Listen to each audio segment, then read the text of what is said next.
Oi, gente, estamos aqui para mais um episódio da Padoca da Saúde, um podcast gostoso, diverso e cheio de experiências como uma padoca. Esse episódio é uma continuação do episódio 5, o qual nós tratamos sobre saúde mental das nossas crianças, adolescentes e jovens adultos. As nossas convidadas são Adriana Calil, psicóloga, doutora Audrey, psiquiatra, ambas com uma vasta experiência em consultório, na Secretaria da Saúde, e veio para poder incrementar, veio para poder mergulhar ainda mais profundamente sobre esse tema que a gente considera um tema de altíssima relevância. Inclusive, eu peço você que nos ajude. Mas o meu pedido não é um pedido só pelo like. O like ele tem que vir a partir do momento que você acha que isso é relevante, que isso é importante, que isso faz sentido para você e para as pessoas às quais você gostaria que essa informação chegasse. Então vamos iniciar esse nosso novo episódio já com a pergunta. Eita, vamos lá. Meninas, muito prazer em tê-las novamente aqui. Prazer Aliás, é todo nosso. isso vai desdobrar, tá, gente? Assuntos dessa envergadura, com essa importância, a gente não pode tratar de forma superficial, não é isso? Então, conversando a gente conversou após o episódio 5, e a gente chegou à conclusão que a gente precisa disponibilizar mais tempo para poder apurar mais isso, não é isso, doutor? Então, vamos lá. Vou começar com você, Adriana. Quais são os principais cuidados com a saúde mental, né, da infância e adolescente, no âmbito familiar? Tá. Muito importante a gente fazer esse aprofundamento, né? A partir do que a gente já conversou no nosso primeiro episódio. Aliás, quem perdeu o primeiro episódio, eu sugiro assista, né? Porque tem muitas questões lá que a gente já tratou e hoje nós vamos dar uma continuidade. Quando a gente fala de saúde mental no contexto familiar ou no contexto acadêmico, a gente também tem que falar de promoção de saúde, né? Promoção e prevenção. Então, no manejo familiar, que é um núcleo tão importante, né? De onde a gente vai fazer treino de diversas habilidades, a gente tem algumas questões que, repetindo o que a gente já falou no primeiro encontro, né, Érica? Não são receitas, cada família tem a sua particularidade, cada indivíduo tem a sua particularidade, mas nós temos nortes, né? Algumas questões que realmente a gente atesta com as vivências de clínica, com os estudos, com os trabalhos, que realmente fazem parte desse rol de ações para a promoção de saúde. Uma delas, e que as famílias muitas vezes chegam para a gente e falam, mas a gente já sabe, é a sistematização de rotina. Ter rotina é estruturante. Pensa bem, se eu saio de casa de manhã sem ter a mínima noção do que eu vou fazer no meu dia, né? Se eu for sair extrapolar, eu acho que agora eu posso fazer isso, a gente tende a ter um gatilho importante para a ansiedade. É verdade. Né? Então, muitas vezes, as famílias chegam para a gente, eu já ouvi isso no consultório, não sei se a Aldo já ouviu, vocês todos falam desse negócio de rotina. Eu falei, pois é, se todo mundo fala, é porque pode ter algum sentido nisso, né? A rotina ela sempre foi muito estigmatizada, né? Só para puxar um pouco esse gancho. Claro. Ela sempre foi injustiçada, né? Ela sempre veio com peso do tipo, rotina é um saco. É um saco. Rotina, né? Até no casamento, às vezes a gente fala, o casal separa, uma das primeiras coisas que caiu na rotina. Caiu na rotina. Gente, ou eu sou um ser muito ET, mas eu preciso da rotina. Eu não consigo, me organizar.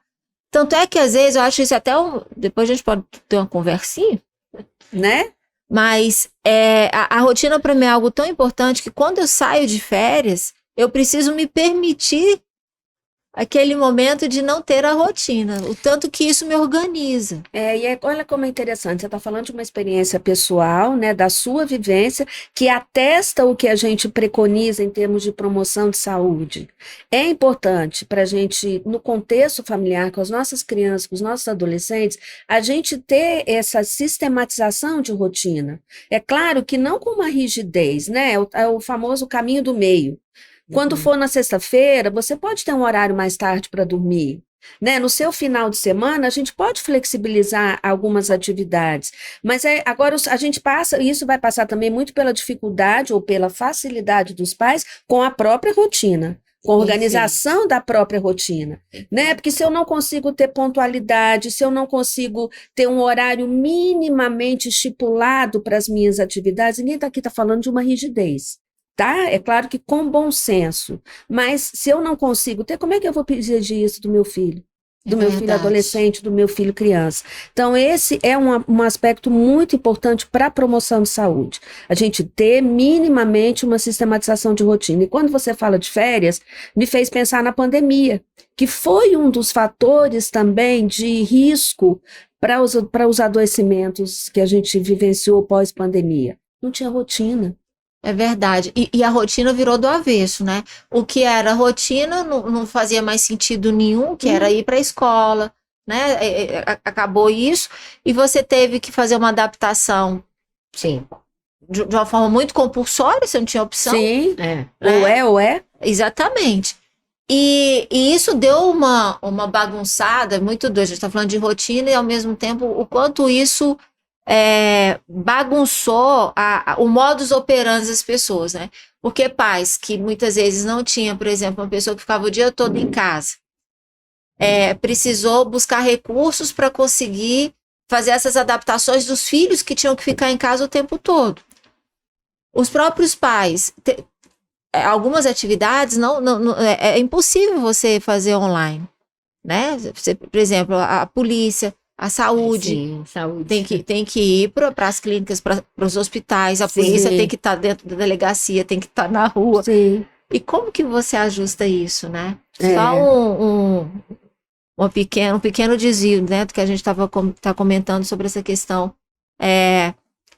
O quão importante você também fazer as adaptações necessárias e muitas vezes redesenhar a rotina de acordo com o momento, né, que se vive. O momento, e deixa eu te interromper um minutinho, e a etapa de desenvolvimento. Porque essas adaptações, elas são feitas, e adaptações de rotina, de acordo com demandas e necessidades. Então, você tem uma primeira infância, você tem a segunda, você tem a adolescência, e as rotinas, elas vão sendo modificadas de acordo com essa demanda. Né? Então, assim, sem querer te interromper, mas puxando lá para o lado do desenvolvimento, né? Como a Adriana falou, rotinas são estruturantes. Então, saber o que se espera da gente, então, eu sei que em tal momento vou estar fazendo tal coisa, isso facilita desenvolvimento cerebral, né? Isso facilita a nossa estabilidade para a próxima etapa, que é uma demanda que eu ainda não sei o que é. Perfeito. Rotina tem uma outra questão, ó. Rotina demanda esforço num primeiro momento, e é isso que é chato, é essa chatice que a gente precisa vivenciar e vencer, mas depois vira hábito. Hábito economiza energia cerebral, você faz as coisas num automático bem estabelecido e confortável, mas a rotina você passa primeiro pelo momento chato, de ter que estar se forçando a se lembrar ou lembrar o outro. Depois é uma acomodação confortável, que são os hábitos que são adquiridos.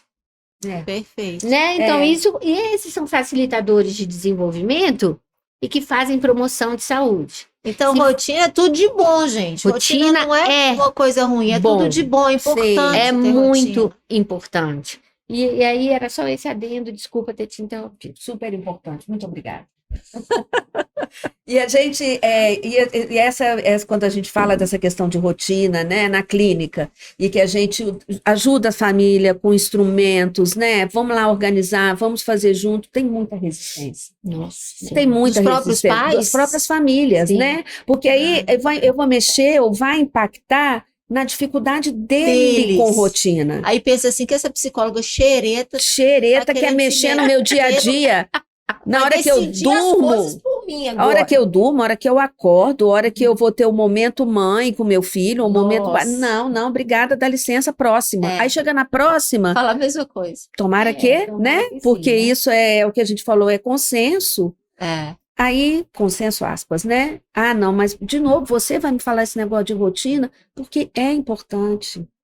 repito o termo, é estruturante. E quando a gente fala de rotina, e entre um dos pontos de promoção de saúde, a gente fala de hábitos alimentares também, né? A questão da alimentação. Dos horários, da qualidade das refeições, porque a gente hoje tem uma preocupação também muito importante com os hábitos alimentares, né? Como é que está a relação daquela criança, daquele adolescente com o comer? Né? A gente hoje vive uma questão que está chegando para a gente nas clínicas, cada vez de forma mais precoce. Nós estamos aqui falando de promoção, de prevenção, mas não tem como puxar esse viés, não às tem vezes, como, né? Verdade. As questões dos transtornos alimentares.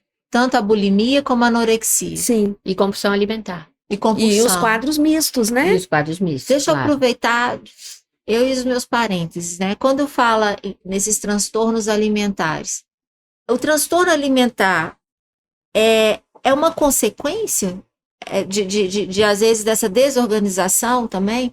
São reações, digamos assim, dessa desordem mental? Eu acho que é uma questão multifatorial, né? Que nós temos que considerar. Nunca é um fator isolado. Nós temos que considerar a vulnerabilidade daquela personalidade, do indivíduo, o contexto, a genética, né? A genética, a fragilidade genética. Então, a gente sempre vai ter uma amplitude de fatores que vão, de alguma forma, aspas, justificar ou ajudar a gente a entender como é que aquele quadro se instalou. Né? E a gente está vendo, Érica, que esses quadros estão aparecendo para a gente em clínica cada vez de forma mais precoce. Uhum. Mais novinhos. Mais novinhos, né? Crianças com 7 anos já chegando para a gente com questões alimentares importantes. 7 anos, 7 anos, né? Meu Deus. Não sei se você tem experiência até com mais novos ou nessa idade. Não, é essa idade. Então, é muito preocupante. E aí, voltando no começo da nossa conversa, sistematização de rotina, hábito alimentar, tentar fazer pelo menos uma refeição do dia com a criança. Queria aproveitar isso que a gente começou no episódio passado, a importância da refeição, né, que seja feito junto. O porquê disso? Por que é importante? Né? Vamos deixar coisas mais explícitas, porque eu ouço isso desde sempre. Né? Desde quando era criança, né? Tem que fazer a refeição junto, tudo mais. Aí, às vezes, a gente pensa assim, porque esse é o modelo, né, de família, né, aquela coisa lá de trás. Mas qual a importância real disso, de tentar fazer pelo menos uma refeição junto com seus filhos, né, ou com a sua família? Não necessariamente com seus filhos. Né? Eu acho que esse modelo lá de trás era feito por um ritmo de vida que era estabelecido. Mas ele acaba que tinha uma função. A mulher era dona de casa, né? O marido ia trabalhar, voltava para almoçar. As coisas todas estabelecidas, né? Assim, que ao longo do tempo a dinâmica da vida foi se modificando. Mas olha só, como faz sentido. Esse é o momento do olho no olho, se não tiver telefone na mesa. Esse é o momento da gente estar vendo os adultos responsáveis, né? Os cuidadores de uma forma geral. Como é que eu monto meu prato? Como é que o meu filho está se alimentando? Lembra? Rotina, repetição de comportamento, forma hábito. O que eu estou comendo aqui na minha casa, possivelmente é o que eu vou escolher no self-service quando eu estiver comendo sozinho. Mas se eu não tiver em algum momento, alguém fala assim, experimenta isso. Coloca isso aqui no seu prato.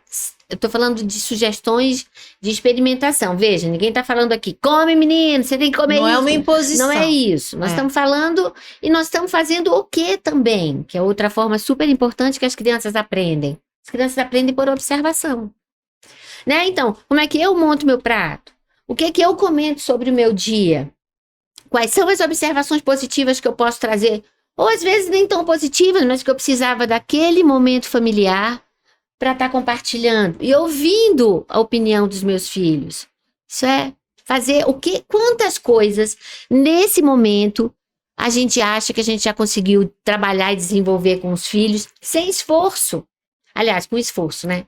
A gente tem que deixar o celular fora. Que é um esforço. E hoje a gente sabe que tem sido difícil para muitos adultos, né? Então a gente escuta. Ah, meu filho fica muito tempo no celular, na tela. E aí, daí a pouco, ou um pai ou uma mãe diz assim, mas fulaninho também, doutora. Ah, mas fulaninho não solta o celular, né? Então, na verdade, existe um esforço, sim, e é um esforço pessoal de qualificar o momento do dia, Perfeito. né? Então, existem funções, não é só porque é uma representação de um modelo, tá? Mas é porque este é o momento em que você pode identificar. Seu filho comeu, ele foi direto no banheiro depois? Ah, mas tá indo direto no banheiro depois que come todas as vezes? Tem São que ampliar muito esse nível de percepção, né? É. Ampliar muito isso. E aí, às vezes, Érica, às vezes a gente fica assim, nossa, mas esse povo fala tanto, esse povo da saúde mental, é tanta coisa, parece que vai aumentando a sobrecarga.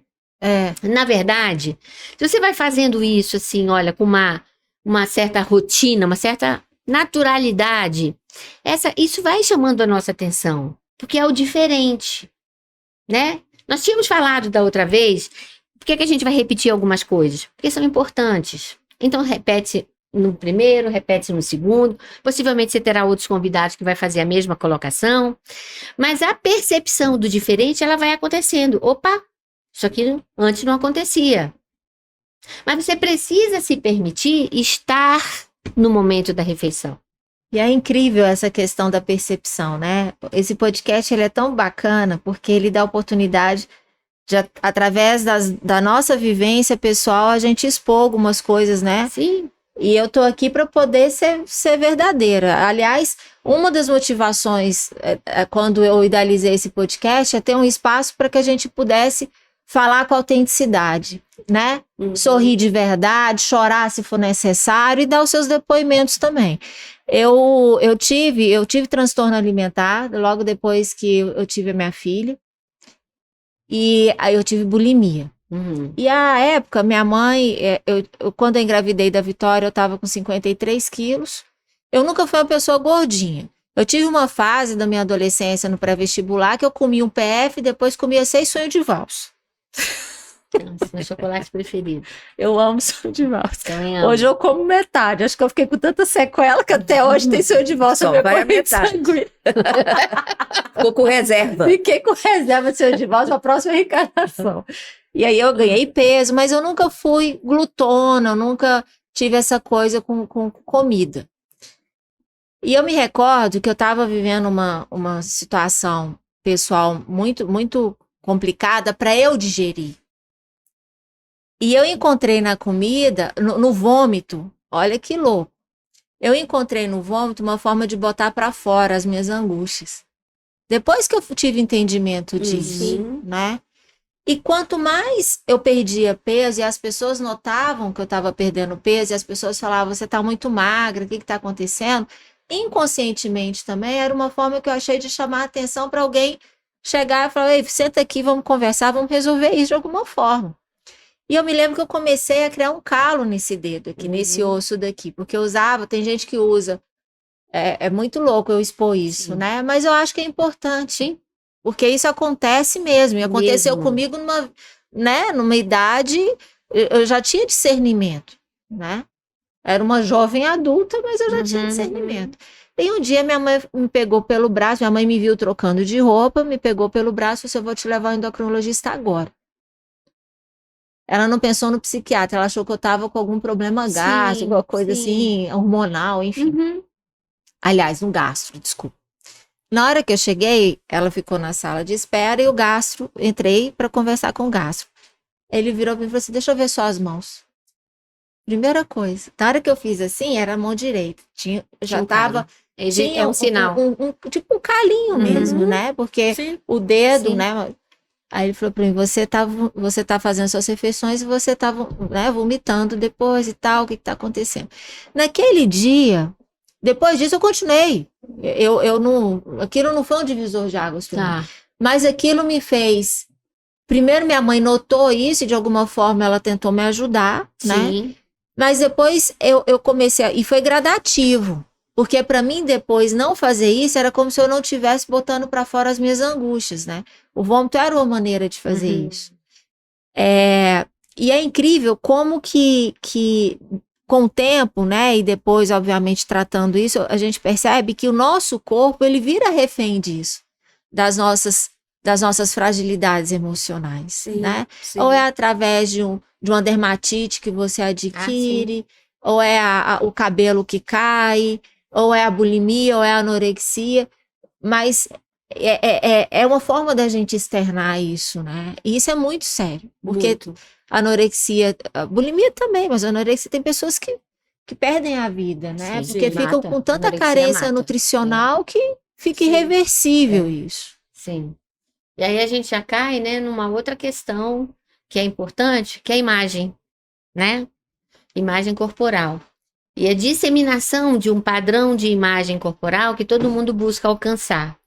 Algumas poucas pessoas alcançam esse padrão com uma certa naturalidade, sem esforço, mas outras pessoas buscam loucamente esse padrão que está, né? De repente a gente tem, é tudo igualzinho, são todos parecidos.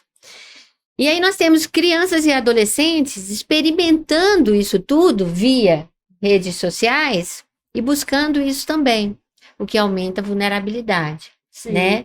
O que a gente coloca como condição e situação de risco, que tem um impacto em qualidade de vida e adoecimento psíquico.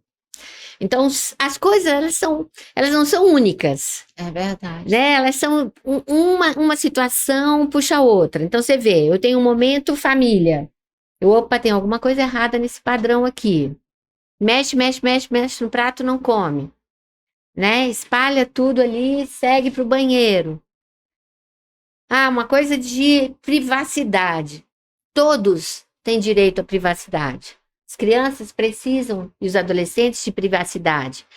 Mas é uma privacidade que eu vou chamar de supervisionada. Não existe isso, isso acabou de me ocorrer. O que eu quero dizer? Meu filho tem direito ao momento dele, eu preciso entrar no quarto, eu não quero estabelecimento de regra, de limite, eu bato na porta para entrar no quarto do meu filho, mas eu preciso entrar. Né? Então, a gente sempre recomenda que criança e adolescente não deve ficar num quarto trancado com chave. Mas um pai e uma mãe precisam bater para entrar. Né? Então, assim, você vê que as coisas elas vão se interligando para absolutamente tudo que a gente está falando. Sim. Então, eu não tenho, em prol de uma privacidade que os adolescentes e as crianças, de uma forma geral, né? É a minha privacidade, adoram falar isso. O adolescente hoje, Audrey, ele é considerado até que idade? Só para eu entender, porque hoje em dia... Depende de quem classifica.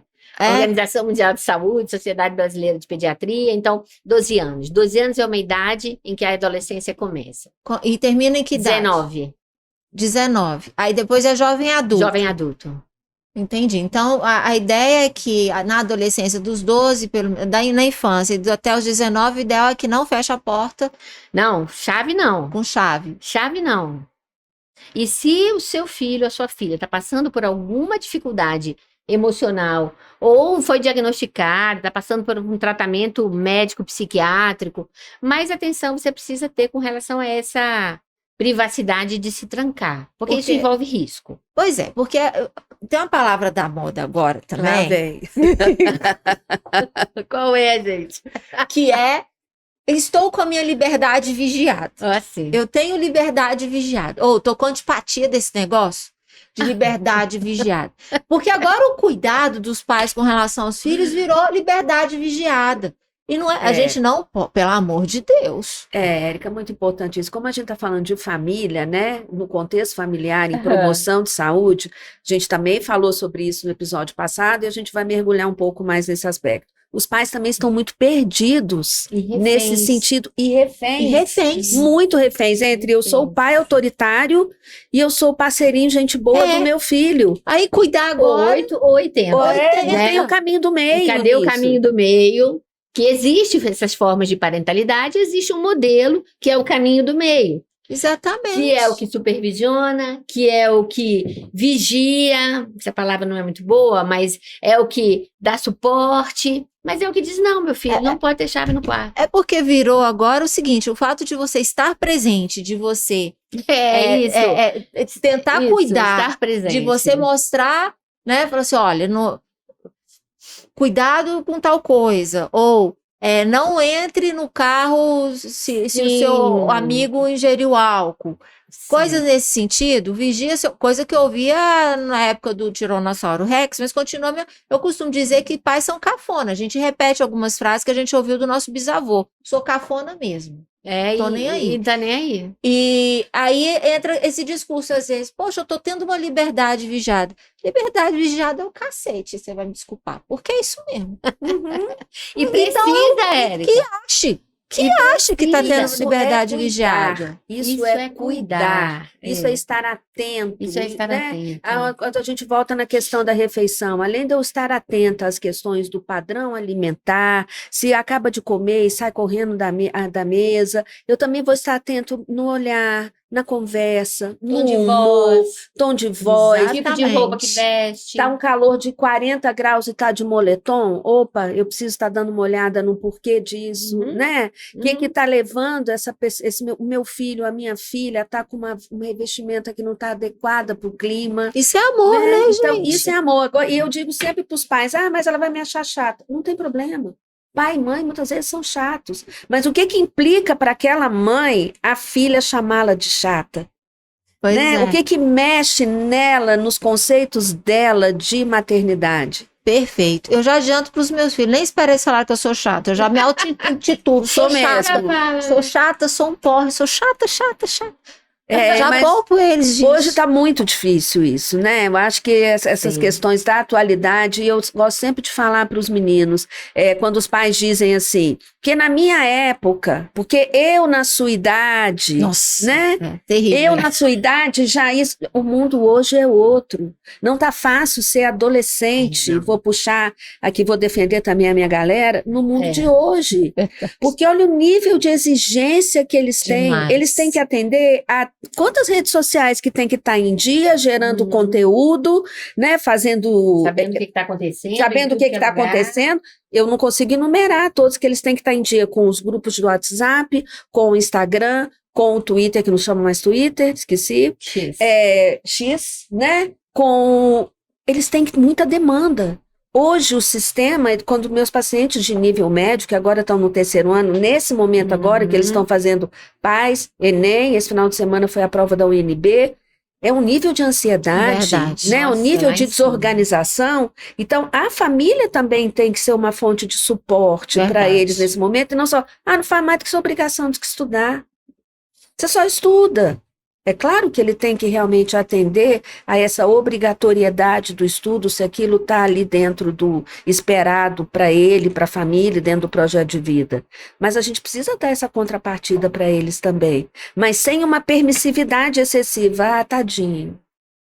A coisa até pela questão da culpa, às vezes, né, que você sente. Sim, importante. A culpa da ausência, às vezes, o trabalho. E a gente vai tentando compensar isso de outras formas, né? É sendo mais permissivo, ou é tentando prover materialmente um monte de coisa que às vezes, né? Isso não vai cobrir lacuna nenhuma. A verdade é essa. São os pais devedores, né? Ou eu sou devedor por conta de uma separação conjugal, eu já não fico tanto tempo com meu filho, ou eu sou devedor porque eu trabalho demais. Mas tem outras formas de você estar na vida dele sem perder esse olhar de eu preciso estar atento para a promoção da saúde física, mental do meu filho. E isso é um dos fatores de proteção para a gente diminuir a probabilidade de um adoecimento. Eu vou aproveitar, Adriana, a sua frase anterior, quando você fala que a gente tem, eu acho que é quase um cacuete, né, da gente colocar assim, porque na minha época, porque na sua idade eu fiz isso, porque na sua idade eu fiz aquilo, porque imagina se minha mãe ia permitir uma coisa dessa, né? A gente, é natural, é a nossa vivência, a nossa tendência é expor aquilo que a gente viveu e repetir. Mas é muito injusto, realmente, né? Porque são outros tempos, acesso a outras coisas que há 20, 30 anos atrás nem se imaginava, você via em filme de ficção científica, né?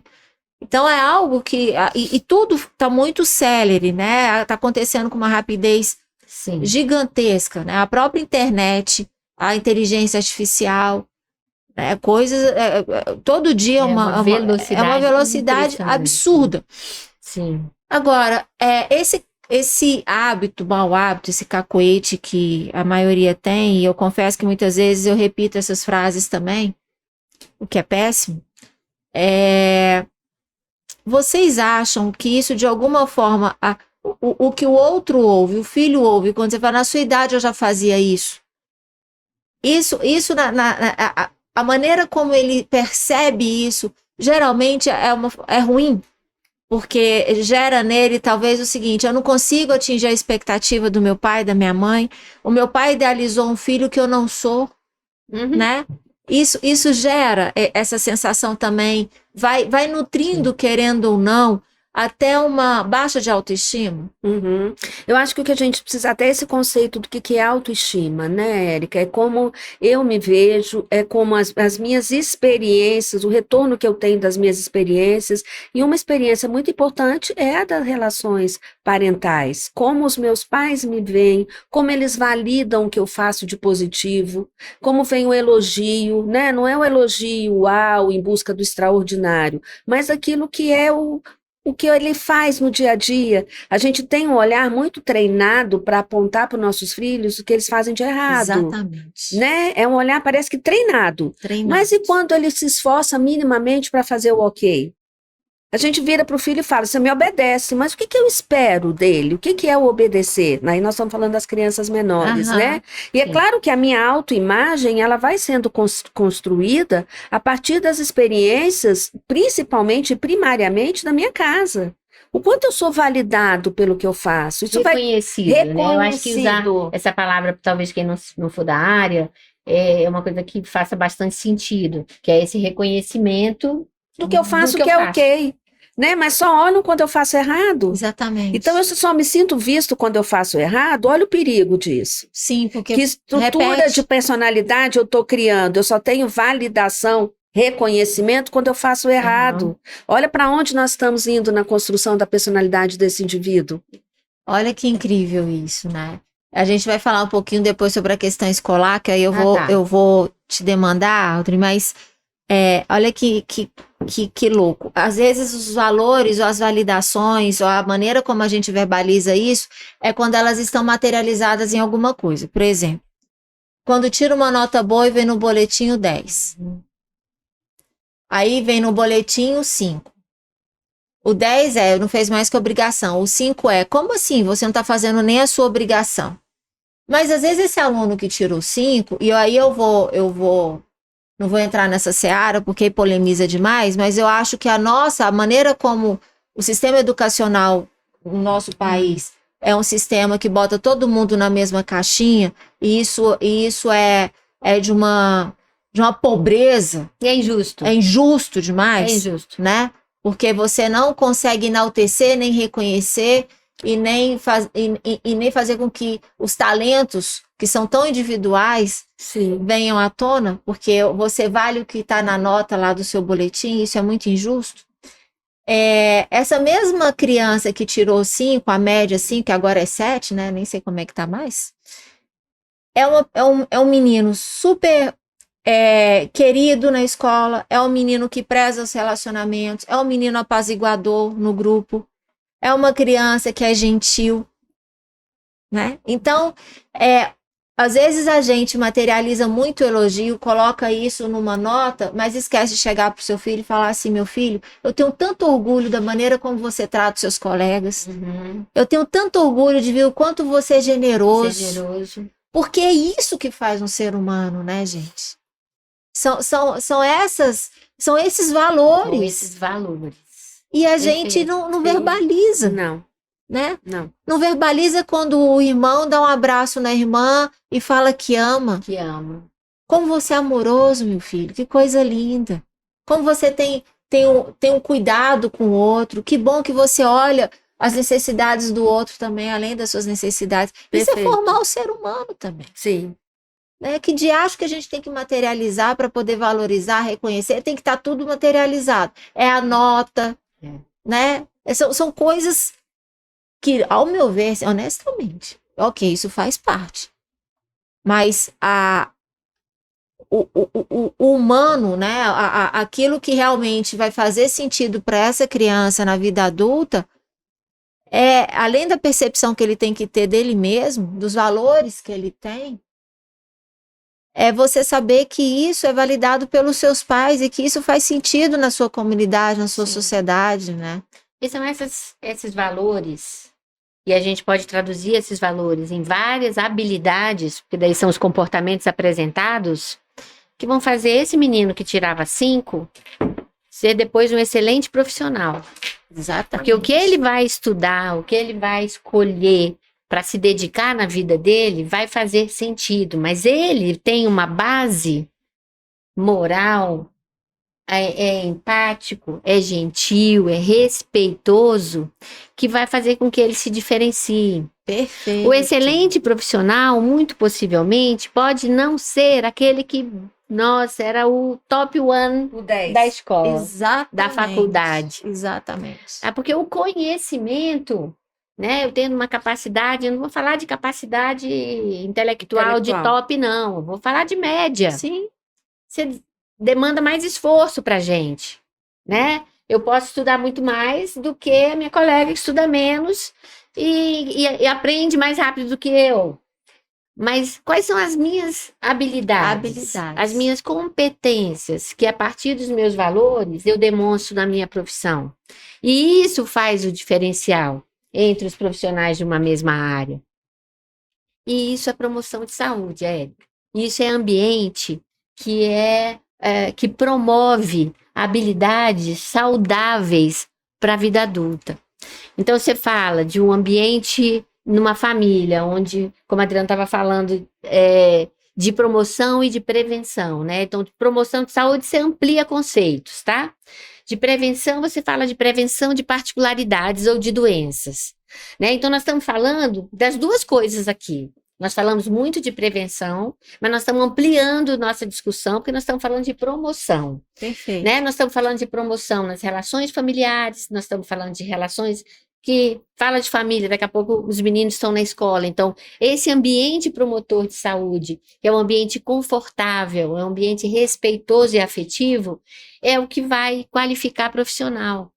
Perfeito. É o que vai construir o que nós vamos ter lá no futuro. Agora, nós temos que escolher, né?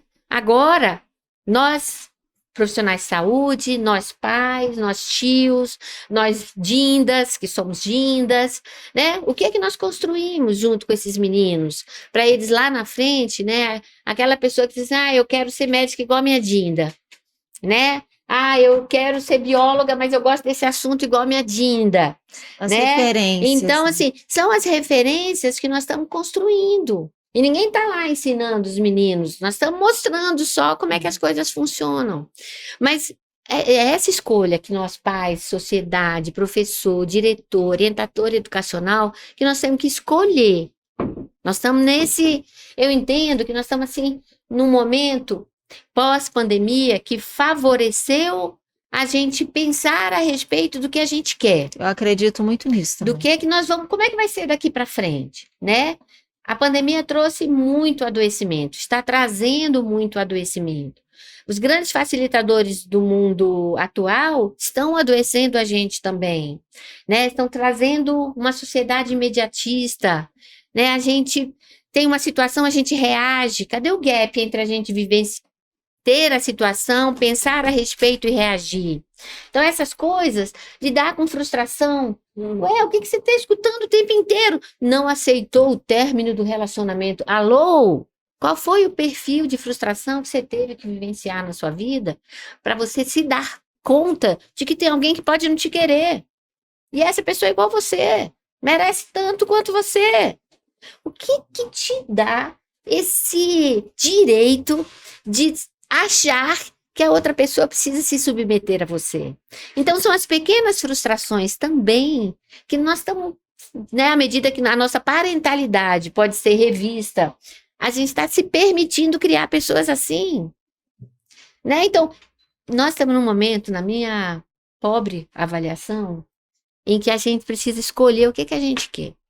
Que tipo de sociedade que a gente vai escolher. E aí é todo mundo junto. São as pessoas que estão te ouvindo aqui no teu podcast, que eu espero. Super recomendo, por favor. Aliás, deixa eu fazer um comentário. Sim.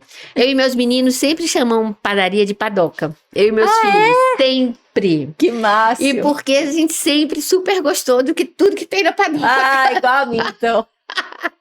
Então, Eduardo e Paulo, a gente sempre teve nossas padocas que queridinhas, porque a gente sempre chamou padaria de padoca. Eu sou apaixonada pelos padocas. Então, a gente gosta também de padoca lá em casa. E então, assim, eu acho que é isso, né? A partir do momento que você escolhe fazer um podcast com o perfil que você escolheu, fazer um podcast com a tranquilidade e a naturalidade que você leva o seu podcast. Então, a pessoa que ouve se dá 2 minutinhos para pensar a respeito, falar, putz, eu posso conversar isso com a minha amiga, né? A minha amiga, eu posso sugerir que escute ou que converse com o seu médico, ou que troque uma ideia com o seu pediatra, com o seu Exatamente. ginecologista, né? Deixa eu pegar um gancho para a sua experiência pessoal quando você foi no gastro e ele olhou um dos sinais importantes, um dos sinais físicos da bulimia, né? Que a gente pesquisa quando a gente vai avaliar uma pessoa. Mas se essa pessoa não tivesse ligada, Exatamente. então, acho que assim, as questões, o respeito ao paciente, você não precisa saber tudo, não, mas você precisa identificar um grau de sofrimento, até porque nem dá para saber tudo, né? Mas identificar um grau de sofrimento e você saber fazer um encaminhamento e um reconhecimento, né? Então, essa questão das especialidades, né? E aí eu vou fazer um parênteses. Eu funciono muito quadradinho, sabe? Assim, eu faço o que eu acho que eu faço direito, que eu posso não causar absolutamente nenhum prejuízo. Hipócrates básico. Então, eu não trato tudo. Então, você é médico, você pode fazer isso para mim? Não, não posso. Eu sugiro fortemente que a sua especialidade que você tem que fazer é essa, tá? Então, assim, eu acho que esse colega, né, que identificou uma coisa super importante, que te deu um direcionamento, que traduziu algumas coisas para você, né? E talvez num outro momento ele falasse assim, olha, vai no meu colega psicólogo, ou no meu colega, entende? Então, assim, eu acho que esse respeito, né, eu acho que é a tradução das relações interpessoais. E aonde que a gente constrói isso? A gente constrói isso na nossa casa. Na base familiar. E A é gente importante constrói a isso na gente, nossa a casa. gente reforçar que família não necessariamente está no papel de pai e de mãe. Uhum. Sim, Né? Por favor. Família Por favor. são as pessoas que cuidam. Exato. Que pode ser amigos próximos, né? Primos, avós, tios, irmãos. Família, dindos, família são pessoas que estão com você, que fazem parte da sua vida, que têm importância, né? Que existe, que tem reciprocidade. Sim. Reciprocidade. Porque muitas vezes a gente coloca muito, né, o papel pai e mãe, e não é raro que às vezes o pai e a mãe não são sua família, né? Uhum. Não fazem parte disso, Sim. da sua Sim. convivência, não estreitaram Infelizmente. laços afetivos, não criaram intimidade, né? E Sim. isso é muito mais comum do que a gente imagina. sim. Adriana, o que mais você acha relevante colocar com relação a isso, né? Aos cuidados no âmbito familiar?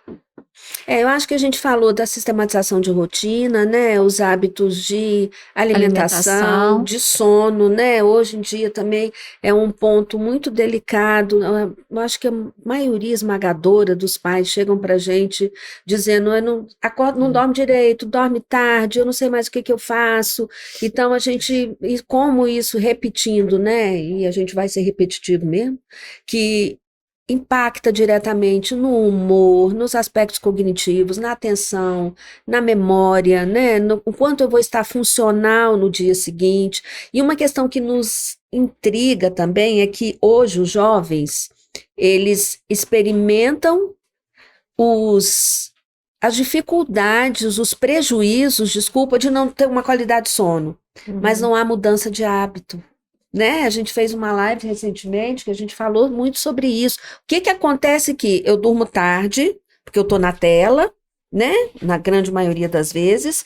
Eu acordo no outro dia experimentando os prejuízos de ter dormido tarde, do E ponto de repete vista a mesma orgânico, coisa. e vou repetindo, né? Então, o que a gente vê hoje? Os adolescentes dormem na aula, colocam o capuz na cabeça, e aí eu pergunto, e o professor? Ah, tem professor que deixa. E o que os pais podem fazer nessa situação, né? Os pais, os cuidadores, o que se faz? Porque é uma idade que, querendo ou não, tem um embate, né? Tem. Tem, Aí entra aquela o tempo todo. Como, de forma prática, né? O que se pode fazer nessa hora? Confisca o celular, o iPad? O que faz, né? Existem as medidas drásticas, né? A pessoa já vai, né? Pega e bota debaixo do seu travesseiro, daqui não sai, daqui E qual é o risco de você estar no sono pesado e ir lá e puxar e você não vê, né? O que faz nessa hora, O né? que faz? É a pergunta de 100 milhões de dólares, né? É a pergunta de 100 milhões de dólares. Porque, dando um exemplo aqui, né? Muitas vezes essa questão que a Audrey falou de trancar o quarto. Não tranca, não resolvia, trancava, né? Aí a criatura Nervoso chegou um dia isso. da escola, a mãe tinha mandado derrubar a porta do quarto. Não tinha mais porta, Essa é das minhas. né? Existe esse lado também. Agora, é a pergunta de 100 milhões de dólares, sabe, Eric? A gente queria muito ter uma receita para isso, para dizer, vai aqui que dá certo. Mas eu acho que o primeiro caminho que se tenta, e o mais difícil, o mais trabalhoso, é o da negociação. Eu gosto dos acordos. Eu Né? começo por aí. Bora fazer uma negociação. O acordo é sempre melhor. É né? o ideal, né? o ideal. É o melhor dos mundos. Agora, né? os argumentos, muitas vezes, que você coloca o argumento e aí vem a réplica, a tétrica, e a coisa não vai. Então, assim, Mas aí eu acho que entra o limite da réplica e da tréplica. quem manda sou eu, Dani. Esse é o limite. É o limite. Esse é o limite. Você sabe por quê? Olha só, você sabe uma coisa que desorganiza uma das coisas que desorganiza muito uma criança e um adolescente? Poder. Poder não é estruturante, aliás, para ninguém. Avalie uma pessoa que ganha um pequeno poder e você vai ver estrutura de personalidade, tá? Mas no desenvolvimento infantil, poder desorganiza. Por que regras e limites se fala o tempo inteiro? Porque é estruturante. É igual rotina. Perfeito. Delimita a construção de personalidade. Então chega uma hora, olha só, eu sou sua mãe, fofa, eu te amo, mas nós fizemos um acordo, fofíssima. Me dá seu celular. E aí o que uma nessa mãe hora vai tem que ter arbitrar. tolerar? Não é arbitrar. Você já fez o acordo. Você já Antes. tentou. Você já foi deu para a primeira réplica. instância, segunda Você já tá na instância. terceira. Entendi. Deu. Daqui a pouco não cabe nem recurso, Não mais. cabe mais mais recurso. Entende? E aí, qual que é o outro lado dessa moeda? Que aí é o que a Adriana tinha falado. Como é que eu vou lidar com o meu filho ou minha filha me achando chata? Emburrado, de cara virada para mim 2 dias. 2 dias no mínimo. Como Sendo é que eu legal. lido com isso? Eu vou ter que lidar com isso. E o quanto E eu aí- dou conta, né? Entra o eu não dou conta. Porque estilo parental permissivo toma conta desse funcionamento. Aí eu não dou conta, tem que buscar ajuda. Por que Exatamente. eu não dou conta? O que mexe em mim Que enquanto mexe mãe? em mim? Exato, Né? aí tem que entender, tem que investigar Quais são os nossos quais são limites? exatamente. Os nossos o pessoais. o porquê disso? Porque isso é uma consequência, né? Esse comportamento é uma consequência, Sim. não é sim. uma causa. Tem que descobrir a causa disso. Exato.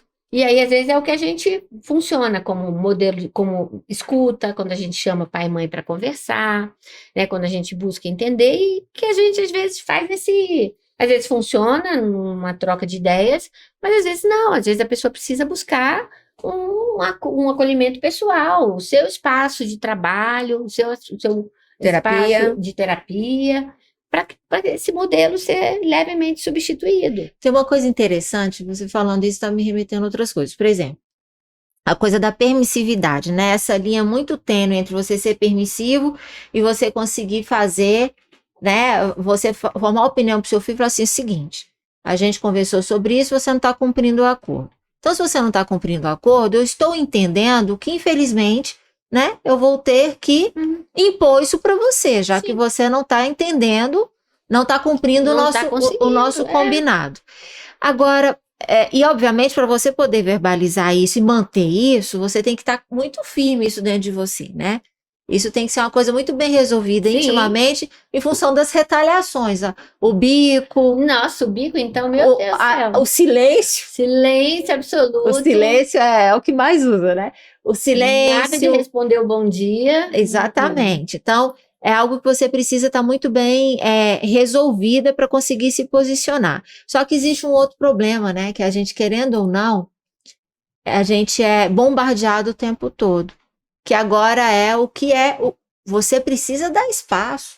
Você precisa fazer com que o outro também tenha o lugar de voz, né? Sim.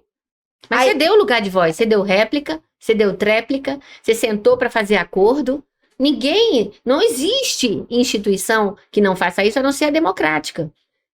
Então, Perfeito. e o estilo parental democrático é isso. Nós sentamos, nós temos uma situação, problema, que é você acordar irritado, não acordar, não prestar atenção na aula, queixar de cansaço frequente, porque os guris queixam.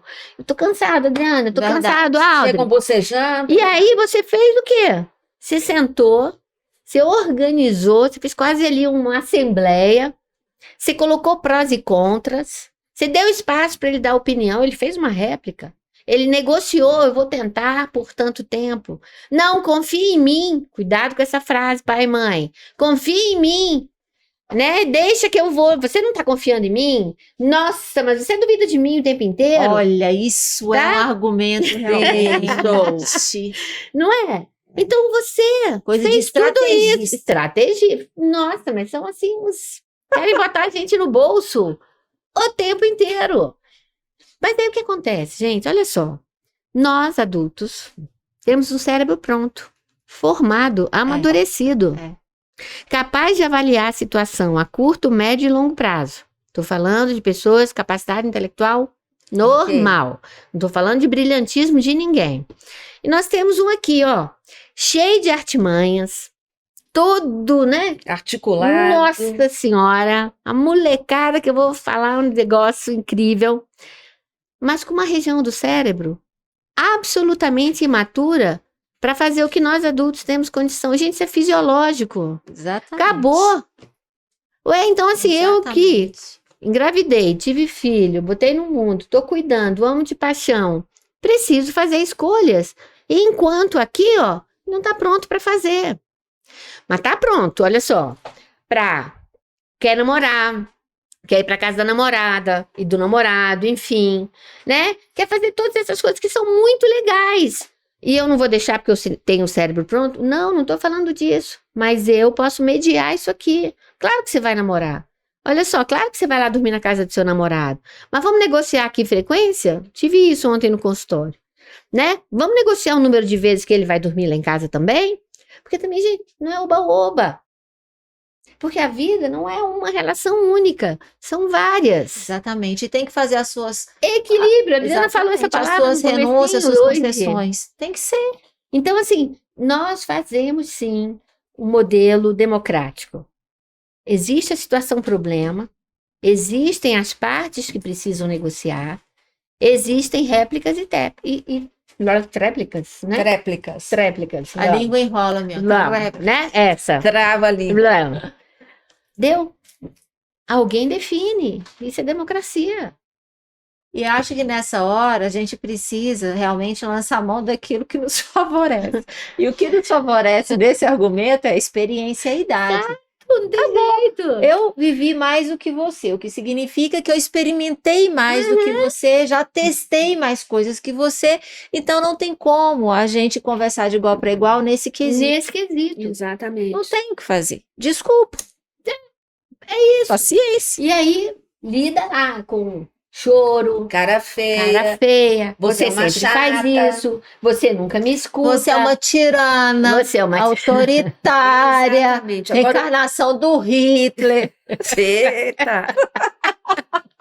E por aí vai, E coisas desse né? sentido. Mas depois que passa tudo isso, assim, né? E que a gente olha os meninos e fala assim, nossa, tem super pessoas do bem, pessoas responsáveis, pessoas respeitosas. Posso fazer um comentário de uma situação? Por favor. Olha só, essa coisa de pessoas respeitosas. Eu gosto de comentar isso. Eu tenho um filho, eu tenho 2 filhos, né? O meu filho mais novo sempre foi o cara das tatuagens, assim, né? O cara todo tatuado, enfim. E uma das vezes que ele veio pro Brasil, ele falou assim: mãe, presta atenção na reação das pessoas à minha presença. Na época ele usava um cabelo diferente também. Não, acho que agora ele causaria o mesmo impacto, porque ele tá com uma barba enorme e tal, enfim. Mas ele usava um cabelo, não era moicano, mas era um cabelo diferente. E aí com o braço todo tatuado, não sei o quê, né?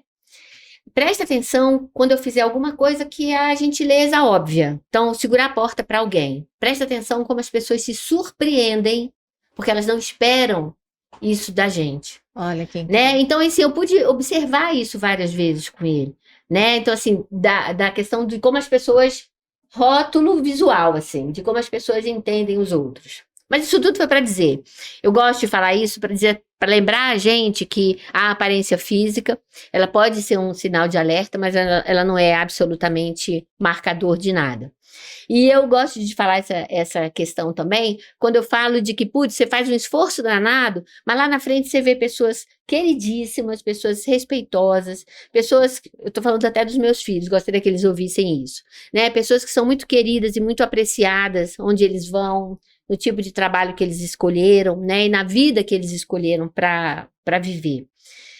Então, acho que é isso que é legal, assim, a gente passar o sufoco do não vai, não sei o quê, fica, blá, blá, blá, tem hora para chegar, blá, blá, blá, tem que avisar para mim onde você tá, nananã, né? Os sufocos que a gente passa com esses meninos na adolescência e depois falar assim, uau, valeu a pena. Valeu a pena. Valeu, assim, pode ser que eles nunca fiquem milionários na vida, até porque eu acho que não é um propósito deles, mas são os caras muito do bem, né? Então, acho que é isso aí que a gente... E é isso que a gente tem que valorizar, né, Audrey, nos nossos filhos. É Sim. aquilo que dinheiro não compra. Não, E dinheiro não compra honestidade, integridade, lisura de caráter, generosidade, sabe? A capacidade de se colocar no lugar do outro. Sim. Dinheiro não compra isso. Não.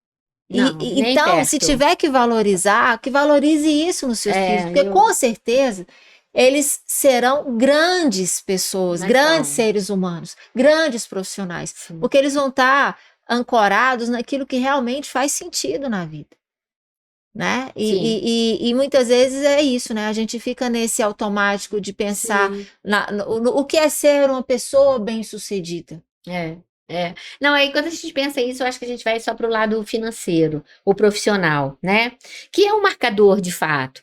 Mas o que eu aprendi com os meus filhos é que o que eu queria para eles no macro, né? O que eu esperava, a minha expectativa para eles, que era e continua sendo, em termos de bem-estar e qualidade de vida, não é igual ao que eu imaginei para eles em termos profissionais. Nem perto. Eles são pessoas que escolheram um perfil de lugar para viver, de país para viver, completamente diferente do nosso. Né? Então, os programas de vida, as opções, as colocações, são, em termos profissionais, nunca que imaginei isso, nunca na minha vida. Né? Eu sou quadradinha, sou toda assim, né? Certinha. Toda não sei o quê, também, né? Como diziam meus irmãos, nossa, você já nasceu meio velhinha, né? Toda assim. E eu tenho filhos que fizeram opções de vida, de profissão completamente diferentes. Mas a base dessas escolhas é uma base que me deixa muito feliz, muito orgulhosa do meu papel de mãe. No começo, isso foi muito conflitante. Imagina. Tá? As coisas, as projeções, exatamente, que a gente faz. Né? Então, assim, isso foi muito conflitante. E eu acho que isso, nós, pais, cuidadores, eu vou falar pais, mas vamos entender cuidadores, tá? Eu acho que isso é uma coisa que faz parte da nossa função.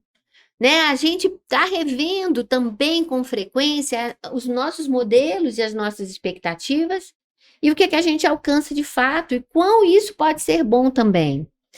Hoje eu falo isso com uma tranquilidade, com uma leveza, assim, muito, muito boa, né? E até vou falar para os meus filhos ouvirem isso que eu estou falando sobre eles. É muito importante, inclusive. Sempre reconhecimento. Mas eu acho que pai e mãe passa por isso, sabe, Érica? Passa direto. E se permita, sabe? Se permita rever, se permita aceitar, se permita apreciar E aprender o a que seus pedir filhos- desculpa às o vezes que os seus também. filhos... não, isso aí faz Né? parte. Da gente chegar, exercitar isso. Filho, desculpa, me excedi nisso. Tem um Também- cuidado que a também gente tô tem que ter com aprendendo, isso. Eu né? acho que você podia falar essa coisa do castigo e desculpa. Sabe, te dou um castigo e depois me desculpa. Me arrependo. porque, Cuidado com isso. essa questão do não prometer castigo que você não consegue cumprir, né? Isso é importante. Importante. Por favor. Você vai no final do ano, se você não passar, nós não- todos vamos viajar e você E a vai escola ficar aqui. pública? Deixa ali, né? Coitado. Vambora, né? Ano que vem, se você não passar, você vai para a escola pública. Descredibiliza tudo. Totalmente. E, inclusive, né? a instituição, que é a escola pública. Como se fosse Também, um castigo. É um castigo. Né? Então, ter esse cuidado, não sei se era isso que você estava pensando, Esse era um aspecto. entre prometer um castigo que eu não tenho a menor condição de cumprir, né? Porque isso te descredibiliza, isso não, Uhum. você não educa, né? Você não promove saúde. Sim. E o que seria outra questão? A outra, assim, ó, você dá um castigo, tá? Um castigo ok. Não tô falando de castigos, né? Um mês trancado no quarto. Não. 2 dias sem celular, tá? Um castigo considerável para uma situação considerável. Lembrar que os castigos precisam ter, né, uma inter-relação Sim. entre a situação e como eu puno. Mas eu me arrependi. Porque aí eu achei que foi demais. Podia ter sido Esse só 2 tipo de horas. arrependimento eu nunca tive. Esse tipo de desculpa que a gente tem que ter cuidado. Vamos diminuir. Nunca tive, não. Agora, às mas- vezes, por exemplo, você se exceder no tom de voz. Não. Né, Isso não você- é educado? Aí você fala assim, desculpa. Foi mal. Né? Não tinha necessidade Sim. de eu falar alto, de eu foi Exaltar. exagerado, desculpa, tal. A gente tá também em aprendizado, né? Pelo amor de Claro. Deus, essa coisa de achar que pai e mãe já nasceu com Nossa, mãe. preparado. Sim, eu acho que Sabe? nessa situação a gente até faz um treino de habilidades para eles, né? É. Dizer, olha, nesse momento a minha reação foi desproporcional, meu Foi tom de mal. voz foi desproporcional, eu não te ouvi. Exatamente. Porque como a gente está falando aqui de promoção de saúde, esses treinos de habilidades também socioemocionais, em casa eles são fundamentais. E aí o que a gente espera é que ele vai replicar isso quando tiver com o colega. Pô, cara, que a Laura foi mal. Acho que eu falei mais alto com você do que eu Isso. deveria. A coisa né? do exemplo, né? Então, Que eu é- acho que a gente vai fazer. A família, esse núcleo, ele é fundamental para esse treino, né? Além de outras diversas questões que não sei se nós vamos conseguir estender hoje Pois mais. é, Não, e vamos. eu quero, já estamos acabando? Já, É. o João já mostrou João a já plaquinha mostrou a ali pra plaquinha. mim. Porque eu acho que tem uma coisa que eu acho que só dar uma pincelada, então, para a gente pensar. E quando a gente fala de promoção de saúde, a gente tem que estar falando, acho que muito antes até do que nós estamos falando. Acho que a gente tem que estar falando de educação sexual, Olha, isso é fundamental. Tá. mesmo. né? Nós temos que estar com seriedade, sem opiniões, sem viés. Sim. Um viés exatamente. educativo científico, tá?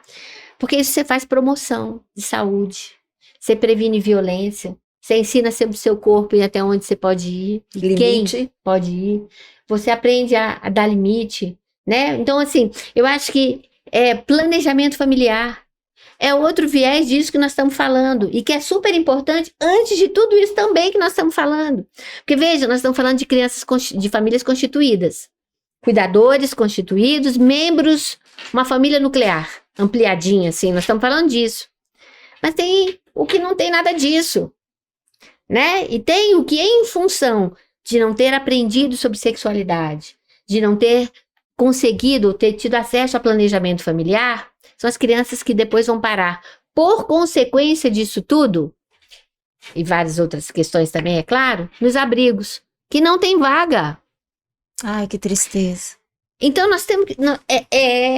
É mais do que isso. Porque nós estamos falando de crianças que conseguem que um pai e uma mãe reflitam. Exatamente. Que um Aquelas cuidador não, reflita. não tiveram essa oportunidade. Então, enquanto sociedade, é mais. Muito mais. Nós precisamos estar muito mais atentos.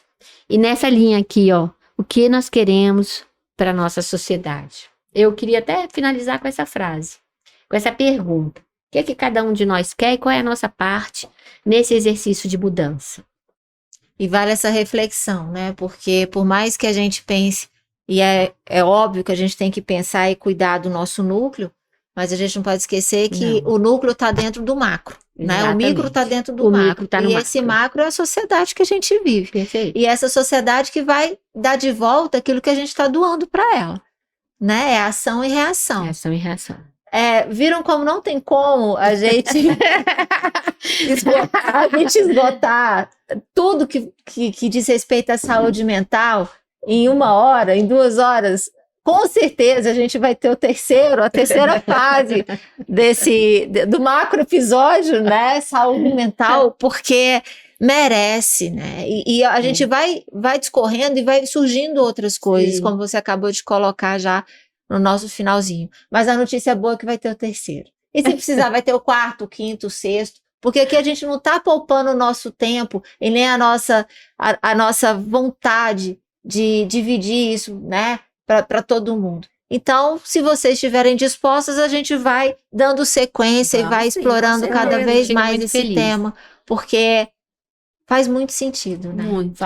Faz muito sentido. E isso está no nosso dia a dia, não é algo que a gente está falando que nunca aconteceu, que a possibilidade de acontecer é mínima. Não. Sim. A gente vivencia isso todos os dias. Se não é com os nossos filhos, é com o sobrinho, é com a vizinhança. Exato, né? A vizinhança. É a comunidade escolar. É a comunidade escolar, que aliás a gente teria que falar sobre, mas não deu tempo. Mas vamos. A gente vai dar continuidade. Muito obrigada mais uma vez, meninas. A gente agradece. E o terceiro a gente já saia daqui marcado. Tá bom, com certeza. Obrigada, muito obrigada. Até breve. Até Obrigada a breve, você. gente. Beijo. Tchau, beijo.